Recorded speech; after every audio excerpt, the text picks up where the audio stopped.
The 90-day Blitz. Oh my God, I love that. I get excited easily, as you know, when I have something that really I feel is valuable, not just to me, but also to others. I get excited and I want to share it. And the idea is you learn something, then you start doing it. And while you do that, you also start teaching it because then you learn the best. That's what I like to do. So I'm teaching you today the 90-day Blitz. Not that I have a lot of experience with it, but I'm pretty good in learning what others know how to do and tell us how to do. And I want to share it with you because this is one of the most valuable lessons I got myself. So how do we do that? A 90-day Blitz to bring our business, whatever the business is, forward, commit to doing product or service invitations and exposures so that other people know about you and what you do every day for 90 days and track the results. And I want to teach you the practical aspects on how to do it, according to Byron Becker, because he became a millionaire doing it and he's generous enough to teach us. Wow, I want to be a millionaire in 20 years. That's how long it takes on average, I learned. Okay, how to do it? Become an expert inviter. If you have, that's the easy way. If you have a ready-made product that you sell, for example, seed nutrition, I use it as an example because that's a product I like personally, but it works for any other product, whether you sell internet, whether you sell your presentation that you already have on your hard drive. It is a product at that point. Whether you sell a service like coaching services, that is a service. Whatever you sell, become an expert inviter. And today we'll talk about the 3 questions and 1 statement that leads to people getting interested or saying no, which is fine, and then how to transition to a third party or tool, and how to do that all without losing friends, being nasty, pushy, sleazy, which we all hate to do. Nobody likes to be sold to, but people love to buy. So what can we do to help them to buy our product and services and be confident that they made the right choice? So how we do it, and here's what Byron teaches us, broken down to make it clearer, and it's really easy as 1, 2, 3. Step 1, the 3 questions and 1 statement. Question 1 is just a general question. And what we do, as we say, do you, or do you know anybody that? For example, if the product or service you're selling helps people to have more energy and more focus, you can say, do you know anybody that is interested in having more energy and more focus, doing it in a healthy way? And they can say, no, that's not for me. I like McDonald's better. Fine, move to the next one. But most people would probably say, oh, yeah, tell me more. And then you go on. Or when you sell a presentation, you can say, do you know any venue that would be interested in a presentation on the topic of, and insert your topic? And they say, oh, I heard that so-and-so venue takes presentation, and you can ask how much they pay and so on, because the goal is in the end to have paid presentation, right? You don't want to do it for free forever. Or if you sell a product that helps people make more money, you can say, do you know anybody in today's economy that is looking for some extra income on the side? And if they say, no, we have lots of money, we don't need extra money, then you move to the next one or ask another question. So that way, it's really simple and easy. And if they say no, no harm done, you can continue the conversation with a friend. You can easily sprinkle that in a conversation after they, hi, how are you? Nice to see you again. Oh, by the way, do you know anybody that has been dealing with, not feeling like they have focus and energy? Easy. Or, by the way, do you know anybody that's interested in slowing down the aging process? That's, by the way, how brain helps. Next question is, say, if they say, Yeah, sure. My mother's dealing with that. I'm very concerned that she's getting dementia soon. Oh, you can say, how long has that been a problem? How long has it been around? Because you want to find it out like a physician doing a diagnosis. You want to know what really is going on. You want them to describe it to you in as much detail as they can. Or and that's especially when you do B2C sales. That is very important because it shows that you don't want to sell them. You're really interested in them and you care for their well-being.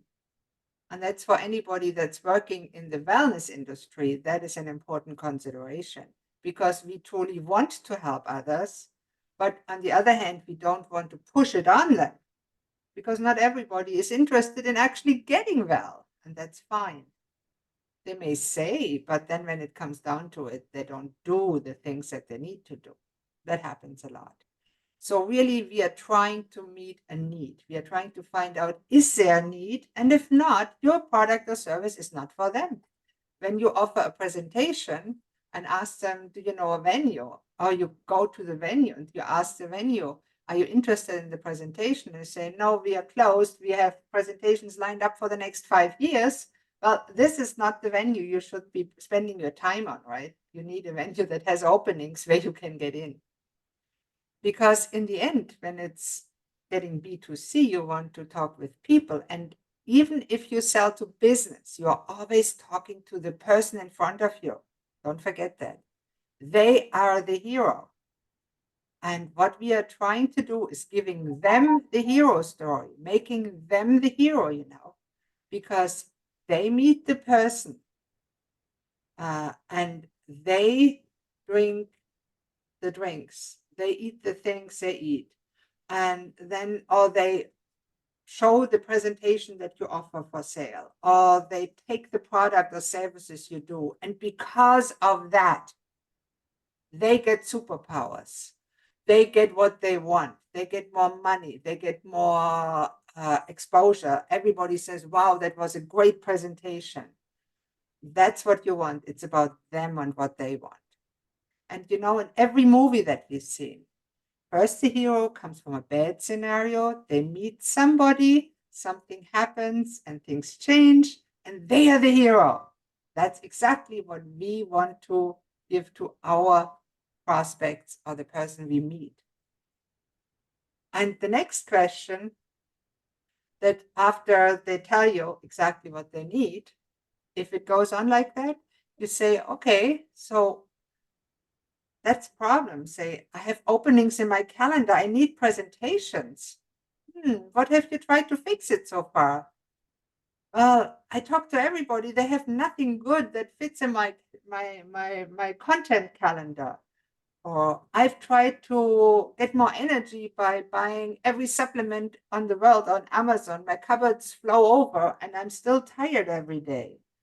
I went from doctor to doctor. I got medications. I got everything, and it's still not better. So did it work? Right? Did any of that work? Well, it worked maybe a little bit, but I'm still so tired. I still have no energy. I still have the eczemas all over my body. My stomach, oh my God, it pains and I have to run all the time. I can't stay home. I'm chained. Stuff like that. So you really know what they're struggling with. And then, depending on the product you have, you need to craft a statement. And then you can say, well, the reason that I ask is because. And then you say what you found, what you have. And it can be a product or a service. Well, the reason that I ask is because I found something that has blown my mind, and it's helping people exactly in this scenario. Or the reason that I ask is because I've just a presentation for you that would fit exactly in your content calendar. And I've gotten very good feedback in the past about it.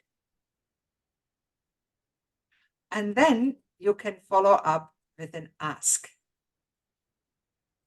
Like, when's the soonest that? Or if I do this, would you? What's the soonest you could put my presentation on your calendar? Ask for it. Or if I send you a video about the product, would you have a look? If I send, would you show this to your mom if it's your mom? And if they say yes, most people do, because that's a very unoffensive ask. Oh, if I sent you a video about this, would you show it to your mom? Oh, of course I would. Great. Always confirm what they say with perfect, great, awesome, good. That's a sales and communication, because good sales is good communication generally. Soulful sales is soulful communication. There's nothing sleazy or bad about it. It just has a purpose. And not always is a purpose clear, not always is a purpose fulfilled. But in any case, you want to have a fulfilling conversation with whoever you meet. Even if they're not interested, don't just say, oh, they're an idiot. No, they have other interests. And it may not. And as Brian says, if they say no to what you have to offer now, it means not now.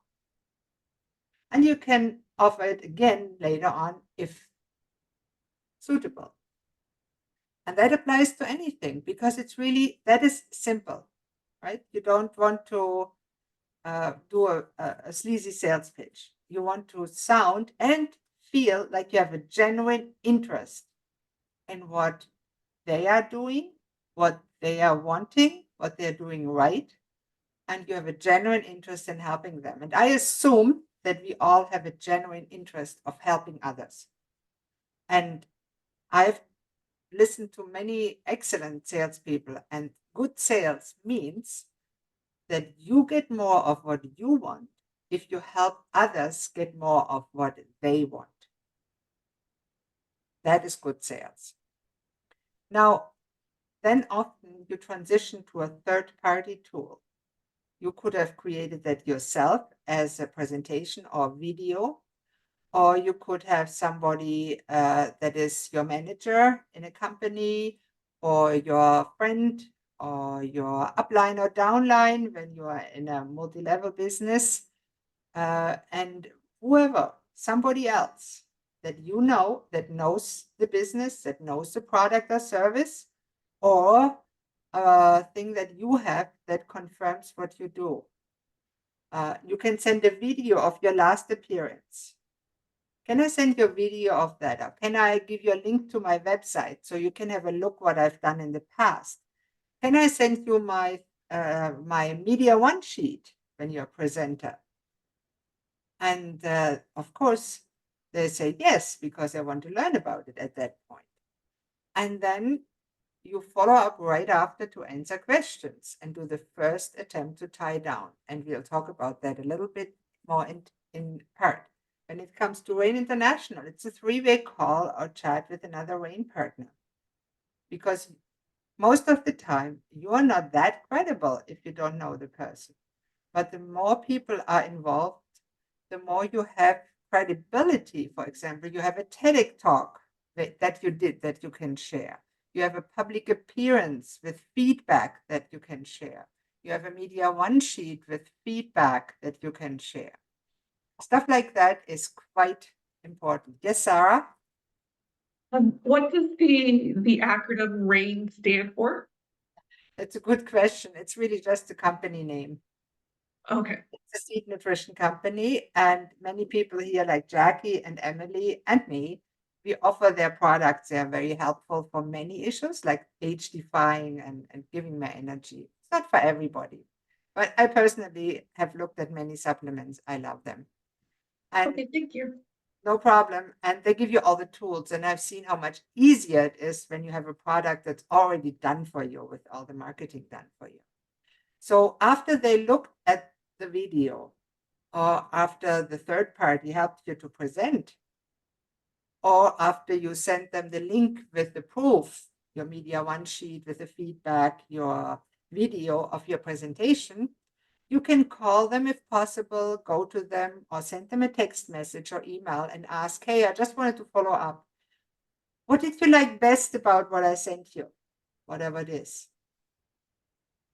And then we'll send them in the next direction or tie it down. And tie it down is a nice term that Brian uses for close them. That's a trial close, as the salespeople say.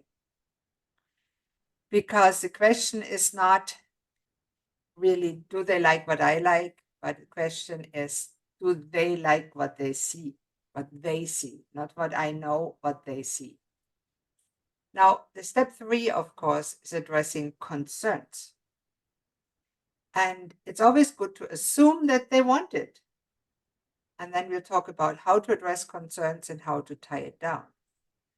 Now, the next step is to ask, are there any other questions? After you have shown them the video or you follow up with them, right? That was the last thing we said. Do you have any questions after I sent you the video of my presentation? Do you have any questions about my one sheet? And if they say no, it's okay. And then they say, great. So what we need to do then is book me in for my next appearance. When do you have an open slot? Assume that they want it, right? Why wouldn't they? Why wouldn't they want to do it? If you sell any product, you need to be 100% convinced that the product is, number one, the greatest product that you have ever seen and used. And number two, that from what you heard so far, it is a great product for your prospect to help them, to serve them. And if you're not, it's not ethical to even offer it to them. So at this point, you need to be convinced, number one, that you have the best product ever. So I would, for example, never sell a supplement that I wouldn't personally take or that I don't personally take. I would never be able to sell a computer system that I wouldn't use. So I said to myself, it's miserable. I would never use it. I couldn't sell that. I couldn't sell even a vacuum cleaner that I wouldn't use myself. And that applies to every product or service. If you wouldn't buy it yourself, if you haven't bought it yourself, if it's something you can buy, why would anybody else want it? If it's so miserable that you yourself don't want it, why would everybody else? So if it's good enough, if it's really good, if it's one of the best or the best in the market that you can get, then you're proud to sell it. If you're just going to a movie, say that's a product that you want to sell your friend to going with you to the movie, you go to the friend and they say, hey, I've heard about that movie. It's the greatest movie ever. And this and this and this is about it. And I can't wait to see it. I'm so excited. Are you coming with me? This is a sale. I mean, you think about it. You're convinced that movie is the best for them. Otherwise, you wouldn't offer it to them. That's the same thing that we do in business. No difference. So if they don't have any questions, assume that they want it. Of course. Why wouldn't they? It's the best product that we really feel it's the best product for them. We know it's an excellent product. It works for us. It works for others. We know all the testimonials. We know it's an excellent product. Of course, everybody will want it. Well, some people still have concerns and they say no, which is fine. So what if they say no? Where is it? I have more here. Okay, when they say no, there's concerns. They ask questions. They say, yeah, but I'm interested, but it's too expensive. What if this is? But I don't know about seeds. I've heard my doctor said I shouldn't take seeds because I have IBS.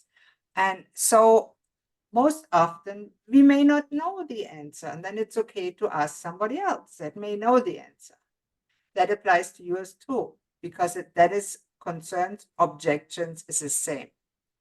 So if somebody tries your product, that's great. If not, it's great.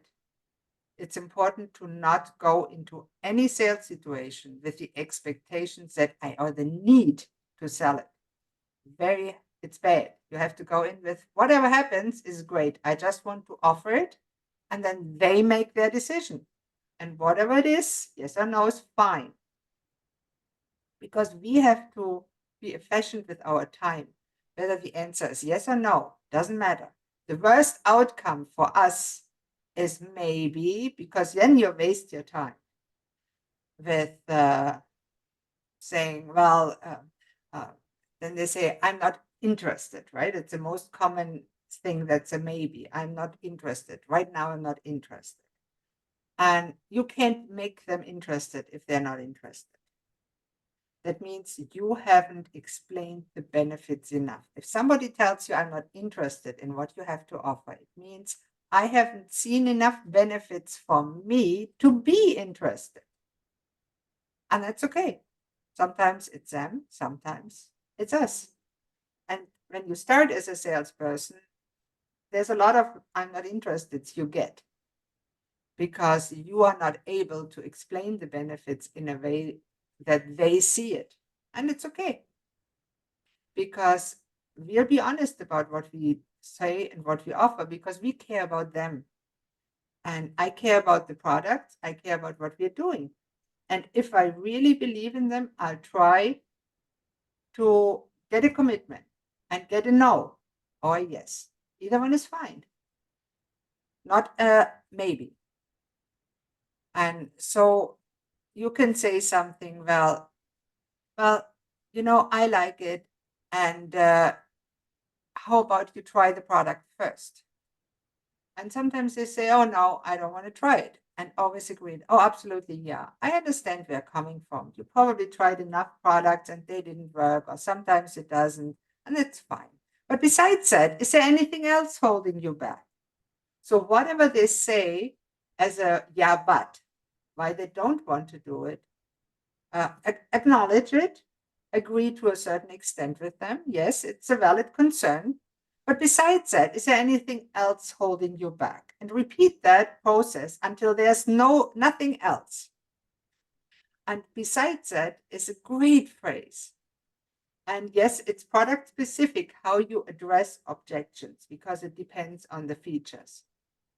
I cannot give you the objections that come up when they for example, reject what is a vacuum cleaner. I haven't sold vacuum cleaners, but you will see over time what they come up with, why they can't use you, why they don't have time, why they don't have money, and there are ways to address it in a very gentle and soulful way. We'll talk about that too. And then the next step is to tie it down. Try to get a commitment. See where they are. Other people say, feel the temperature.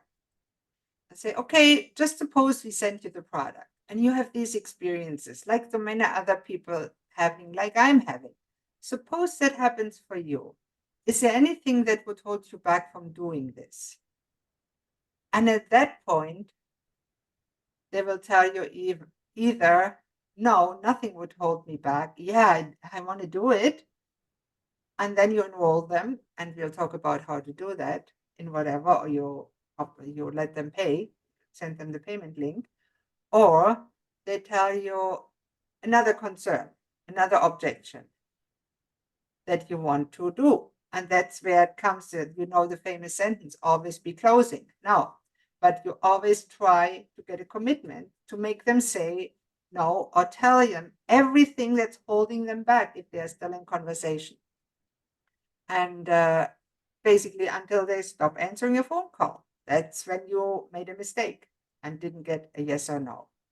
And that is pretty nasty. And that is the people that we don't want to hear from, and that we all, at least I have done it in the past, that I've followed up with people that really didn't want it. And I didn't ask them to tie it down. I didn't ask for the commitment. I didn't get the no. So I just thought, yeah, maybe I should try. And they felt annoyed. That's why telemarketing is so miserable, because people just try, even if people told them clearly, no, that's not ethical sales. Don't do it.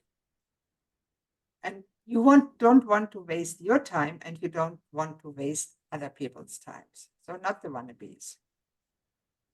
Okay, say if they want it, ideal case, you can enroll them. And then you say something like, okay, great. So what we need to do then is, and give them the next steps. And that can be, let me enter you in the system. I'm going to send you the link for my payment, or here's my email for the e-transfer, or we can fill this out together if it's a form right now, and we can get you started. And when the sale is done, congratulate them. Always say, thank you, you made a great decision. I'm sure that you will have all success. And then the most important thing that most people forget, follow up. What do you do? Even if they bought, don't forget your customers. Tell them to call you when they got the product so you can unbox it together if it's a product. And if it's a service, tell them the next steps and congratulate them and tell them the outcome that you expect and the details.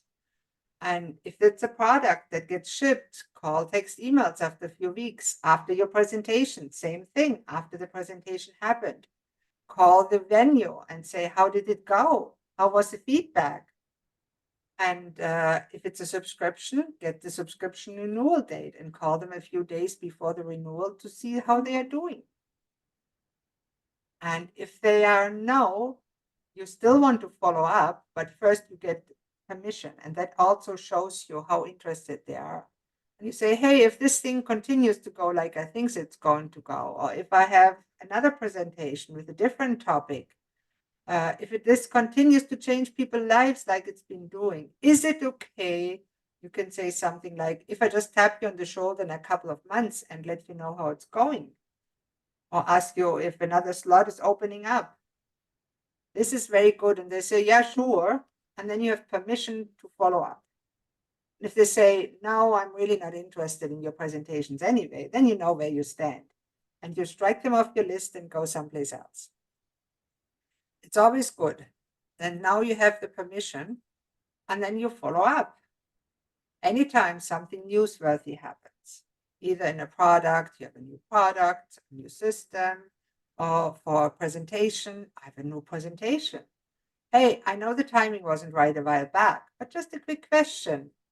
I have this, or we are getting ready to launch the new presentation, new course. Do you know anybody, or do you know anybody that knows anybody, wherever, whatever, that is interested in a presentation on drones, for example? Yeah, and I know you just did one on drones. It was amazing. So you can rinse and repeat that process, and it can take years. You always find something new that you can call or text them about and tell them, hey, I know the timing wasn't right a little back, or I've been thinking of you when I did this. Would you be interested? And maybe a yes, maybe a no. You never know. And then I wanted to close with special cases because I found it so helpful. Just starting conversations with strangers when you stand in a line with someone. It's always helpful. I call it see the smile because you can always make somebody smile. You can always say, hi, how do you do? And you ask them, what is it that you do? Or you can make them a compliment. And more often than not, they reciprocate. They say, oh, I do this and that. And I say, but what do you do? And then you can say, oh, what do I do, man? Or whatever. Yeah, really, what I do is we've got it. And then you tell them what you do. So let me ask you a question. And then you ask your questions from step one. And you can also do cold asks if needed on social media that are still nice. For example, in the seed nutrition case, have you heard anything about seed nutrition? You can ask. Or have you heard anything about the presentation topic? Or are drones anything that you're interested in? Is mental health one of your topics of interest? Whatever you are. And then you can go on and say something. They usually say, no, what is it? If you have something that they don't know, or you say yes or no. And I say, thanks. I'd love to show you something that I do if it's okay. It's really that we've got, and then you tell them what you got. Then you go on step one.